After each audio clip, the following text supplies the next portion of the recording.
أعزائي مستمعي هذه FM، مرحبا بكم. معكم أنا سيران أحمد، أقدم لكم حلقات جديدة من الزاوية التكنولوجية، والتي سنطرح فيها آخر أخبار التكنولوجيا والمعلومات.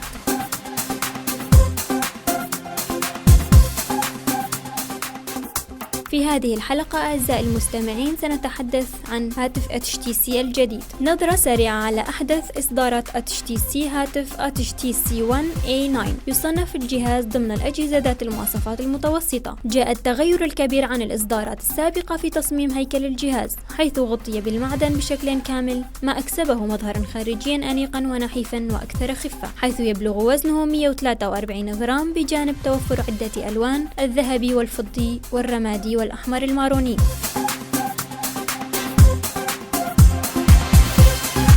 شاشة الجهاز من النوع أمولد قياس 5 بوصة ومغطاة بزجاج غوريلا جلاس 4. أما الكاميرا فحصلت على تغيير أيضا، حيث يأتي الجهاز بكاميرا خلفية بدقة 13 ميجا بكسل مع ميزة مثبت الصورة OIS، ونظام التصوير الاحترافي بروموت للتحكم اليدوي بخصائص الكاميرا كفتحة العدسة والسطوع وتوازن اللون الأبيض والتقاط الصور بنمط RAW.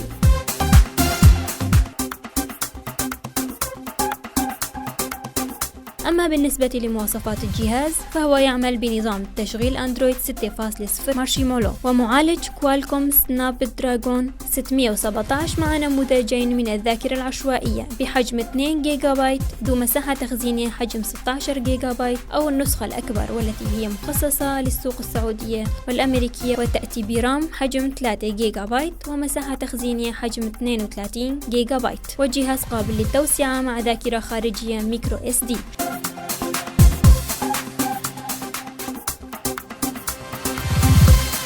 أما الجديد في تسجيل الفيديو فهو نظام هايبرليبس للتصوير المسرع للفيديوهات. الجهاز يأتي مع بطارية مدمجة تدعم عملية الشحن السريع، وهي أسرع بنسبة 40% بفضل تقنية كوالكوم كويك تشارج 2.0. كما حصل الجهاز على تغيير في نظام الصوت، فزود بنظام هايرس أوديو ودولباي أوديو لتعزيز جودة الصوت والاستماع. كما أضيف للجهاز زر الهوم في أسفل الشاشة، والذي يحتوي على مستشعر لبصمة الإصبع. ويبلغ سعر الجهاز الذي سيطرح في الأسواق $399.